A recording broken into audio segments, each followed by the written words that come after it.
सही दिशा चैनल में आपका स्वागत है। आज हम एक बहुत गंभीर और जरूरी विषय पर बात करेंगे, आतंकवाद। कि आतंकवाद क्या है। इसे गोलीवाद या हत्यावाद नहीं कहते, इसे आतंकवाद, टेररिज्म कहते हैं। इस नाम को ध्यान से देखिए। आतंक यानी डर, भय, दहशत। आतंकी का असली निशाना वो लोग नहीं होते जिन्हें वो गोली से मारता है। गोली से तो चंद कुछ 100 ही लोग मरते हैं। असली निशाना वे करोड़ों लोग होते हैं जिन तक ना गोली पहुंचती है ना गोली की आवाज। उन तक बस हत्याकांड की खबर पहुंचती है। आतंकी का मकसद सिर्फ मारना नहीं, बल्कि उन करोड़ों लोगों के मन में डर बिठाना होता है। आप पर गोली चले या ना चले, इरादा ये होता है कि पूरे देश के 150 करोड़ लोगों के भीतर आतंक बैठ जाए।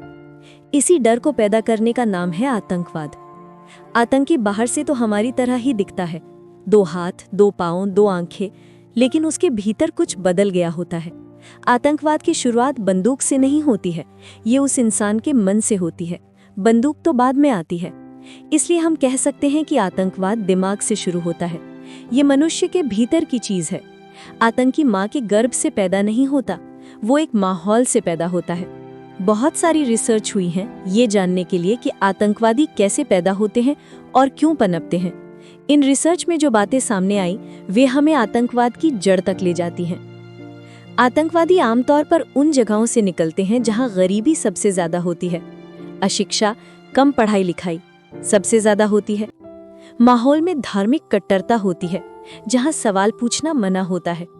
इन तीनों का मेल, गरीबी, अशिक्षा और कट्टरता, आतंकी बनने का सबसे बड़ा कारण बनता है। इसके अलावा भी कुछ बातें हैं जो आतंकी पैदा होने वाले समाजों में पाई जाती हैं।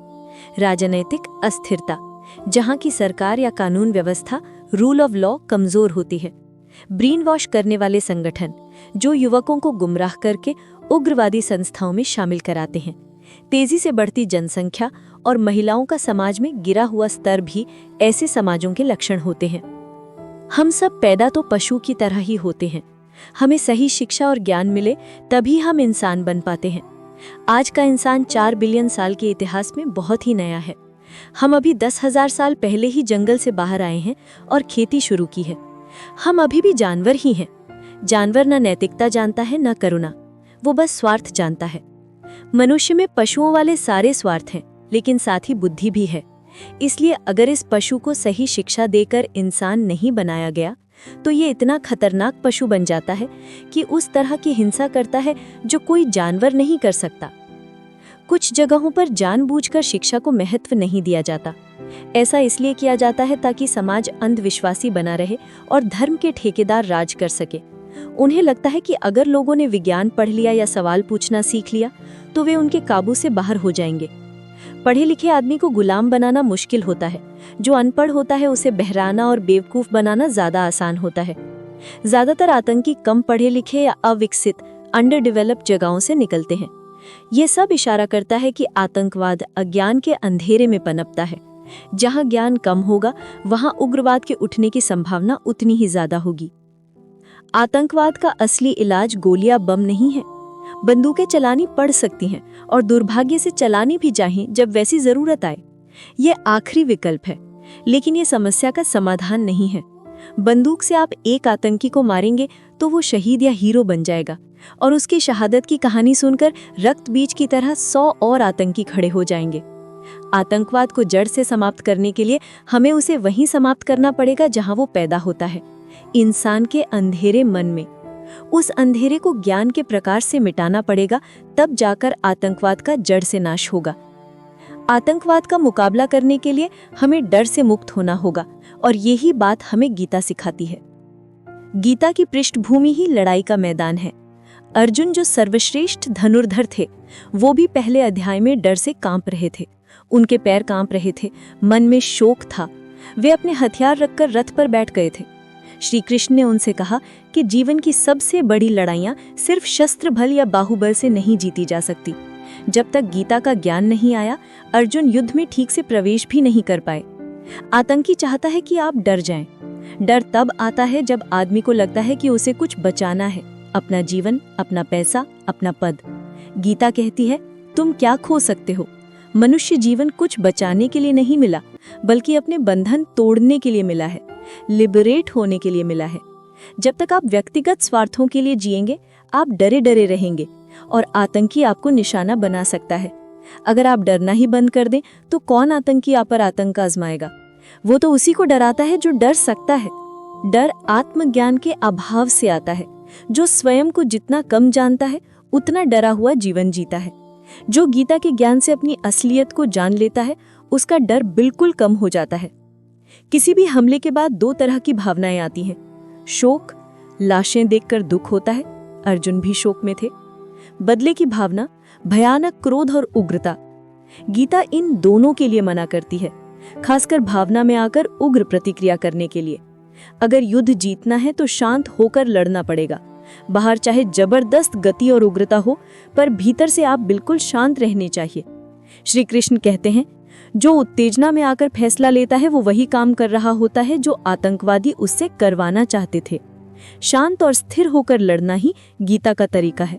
ऐसा योद्धा मारा तो जा सकता है, पर हराया नहीं जा सकता। आतंकी की एक सोची समझी चाल ये होती है कि वो धर्म पूछकर या जाति देखकर मारता है, जैसे पुलवामा हमले में हुआ था। ये इसलिए किया जाता है ताकि भारतीयों को भारतीयों के खिलाफ ही बांट दिया जाए। हमें उनकी इस चाल को सफल नहीं होने देना चाहिए। आतंकी सिर्फ किसी एक धर्म या जाति का दुश्मन नहीं है, वो हर भारतीय का दुश्मन है। उनको समस्या भारत राष्ट्र के सिद्धांत से है। जब तक हम ये नहीं समझेंगे कि ये हमें बांटने की चाल है, तब तक हम उनकी साजिश में फंसते रहेंगे। आतंकवाद का सही मुकाबला केवल हथियार से नहीं, बल्कि ज्ञान से होगा। शस्त्र सफल तभी होगा जब उससे पहले ज्ञान आया हो।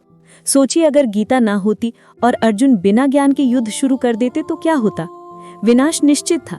श्री कृष्ण ने अर्जुन से कहा, अर्जुन, युद्ध से पहले ज्ञान जरूरी है। पूरे 18 अध्याय उन्होंने अर्जुन को समझाया। हम सोचते हैं कि गीता तो एक धर्म ग्रंथ है जिसे शांति के समय में पढ़ेंगे।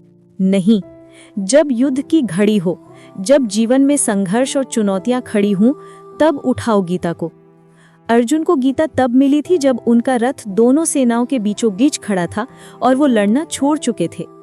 अगर हमें आतंकवाद को हराना है तो रण से भागना नहीं है, चुनौतियां स्वीकार करनी है, घबराना नहीं है, डर को छोड़ना है। बिना गीता के, बिना बोध या ज्ञान के रण में उतरना नहीं है। अपनी लड़ाई को समझदारी और शांति के साथ लड़ना है। जो व्यक्ति गीता को जानता और समझता है, उसे न तो बहकाकर आतंकवादी बनाया जा सकता है और न ही किसी आतंकी के भड़काने पर वो अंधी प्रतिक्रिया करेगा। आतंकवाद का जड़ से इलाज है शिक्षा, ज्ञान और अध्यात्म का प्रकाश फैलाना। हमें अपने भीतर के अंधेरे, अज्ञान, स्वार्थ, डर को मिटाना होगा और बाहर भी, जहां गरीबी और अशिक्षा है, वहां ज्ञान की रोशनी ले जानी होगी। सिर्फ पूजो नहीं, समझो गीता को। जब हम गीता के दर्शन को गहराई से जीवन में उतारेंगे, तब हम अपराजय हो जाएंगे। हमें कोई डरा नहीं पाएगा और कोई परास्त नहीं कर पाएगा। ये ज्ञान ही हमारा सबसे बड़ा हथियार है। आप सुन रहे थे सही दिशा, जहां हम जीवन से जुड़ी सच्चाइयों की बातें करते हैं। अगर आपको ये ऑडियो अच्छी लगी तो कृपया हमारे चैनल को सब्सक्राइब करें। धन्यवाद।